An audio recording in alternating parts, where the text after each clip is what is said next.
చూడబోతున్నాం. కలలు కనడం చాలా ఈజీ, కాని వాటిని నిజం చేసుకోవడం కొందరికే సాధ్యం. ఈ మాట మనం చాలాసార్లు వినే ఉంటాం కదా. ఈరోజు మన కథ అడుగడుగునా ఎదురు దెబ్బలు తిన్న ఒక కుర్రాడి గురించి.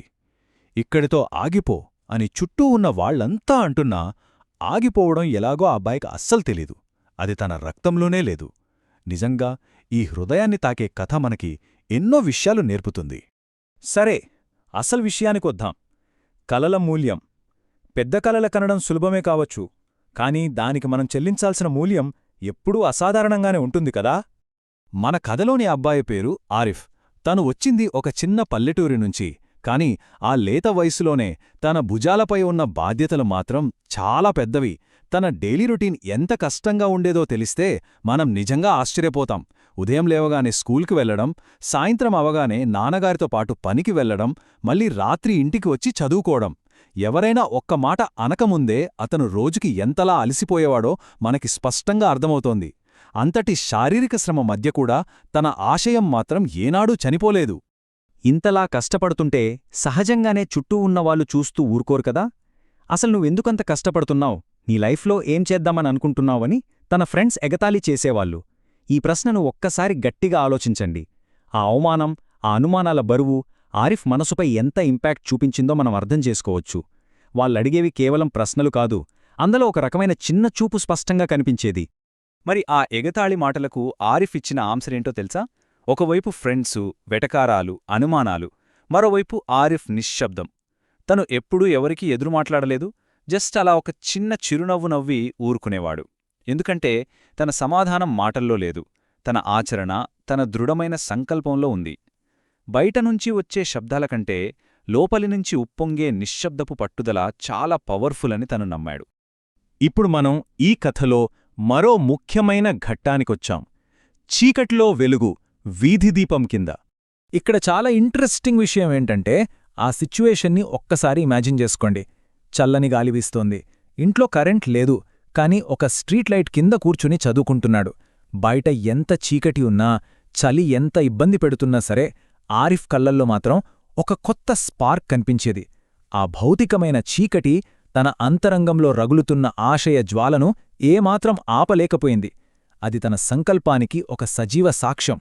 సరిగ్గా ఆ సమయంలోనే వాళ్ల అమ్మగారక్కడికొచ్చి బాధగా అడిగితే తను చెప్పిన మాట, అలసిపోతున్నానమ్మా, కాని ఆగిపోవాలని మాత్రం లేదు. ఈ చిన్న కన్వర్జేషన్ వినడానికి ఎంత సైలెంట్గా అనిపించినా దీని డెప్త్ మాత్రం అమితమైనది. తన కొడుకు పడుతున్న కష్టాన్ని చూసి తట్టుకోలేని ఒక తల్లి ఆవేదన, ఎవరెన్ని చెప్పినా ఆగకూడదనుకునే ఒక కొడుకు పట్టుదల, ఈ క్షణం మన మనస్సుల్లోకి సూటిగా దూసుకుపోతుంది. ఇది ఇంకా ఎలా మారుతుంది? ఇప్పుడు మనం ఈ జర్నీలోని రిజల్ట్కి, ఒక కొత్త అధ్యాయానికొచ్చాం. ఫలితం మరియు ఒక కొత్త ప్రయాణం. ఆ తరువాత ఒకరోజు రిజల్టొచ్చింది. ఈ ఒక్క క్షణం ఎంత టెన్షన్ని రేపిందంటే, ఎన్నో రాత్రుల నిద్రలేమి, ఎన్నో పగళ్ల శ్రమ అన్నీ కలిసి ఈ ఒక్క క్షణం కోసమే వెయిట్ చేశాయి. ఆ రిజల్ట్ ఏమయ్యుంటుంది అనేది ఇప్పుడు మనల్ని ఒక గొప్ప ఆశ్చర్యంలోకి తీసుకెళ్లబోతోంది. ఒకసారి ఆ డిఫరెన్స్ని చూడండి. నిన్నటిదాకా ఒక చిన్న స్ట్రీట్ లైట్ కింద మినుకుమినుకుమంటున్న వెలుగులో చదువుకున్న కుర్రాడు ఇవాళ అదే సిటీలోని అతిపెద్ద కాలేజ్లో సీటు సాధించిన విజేత. ఇది చూస్తుంటేనే మనకెంతో గర్వంగా అనిపిస్తుంది. ఎవరు అసాధ్యమనుకున్నారో, ఎవరు ఎగతాళి చేశారో అదే అబ్బాయి ఇవాళ ఇంత పెద్ద విజయాన్ని తన సొంతం చేసుకున్నాడు. ఇది ముమ్మాటికి చీకటి నుంచి వెలుగులోకొచ్చిన ఒక నిజమైన యోధుడి విజయం. ఒక్కసారి ఊహించుకోండి, ఆరిఫ్ కాలేజ్ స్టేజ్ మీద నుంచున్నాడు. హాల్ మొత్తం నిలబడి గట్టిగా చప్పట్లు కొడుతున్నారు. అప్పుడతను చెప్పిన మాట, నేను ప్రత్యేకమైన వాణ్ణి కాను, జస్ట్ నన్ను నేను ఎప్పుడు తక్కువగా అంచనా వేసుకోలేదు, అంతే. ఇంత గొప్ప విజయం సాధించిన తర్వాత కూడా ఇంత సింపుల్గా ఉండటం ఆత్మవిశ్వాసానికి ఎంత గొప్ప ఉదాహరణో కదా. ఈ ఒక్క వాక్యం తన క్యారెక్టర్ని మొత్తంగా చూపిస్తుంది. సో ఇప్పుడు ఈ కథ నుంచి మనం తీసుకోవలసిన అసలైన సారాంశం చూద్దాం. గమ్యం ఎప్పటికీ ఇంపాసిబుల్ కాదు. ఇక్కడ మనం గుర్తుపెట్టుకోవాల్సిన క్రూషియల్ పాయింట్ ఏంటంటే, మొదటిది, మనం డైలీ పడుతున్న స్ట్రగల్ని రెస్పెక్ట్ చెయ్యాలి, దాన్ని ఎప్పుడూ తక్కువ చేసి చూడకూడదు.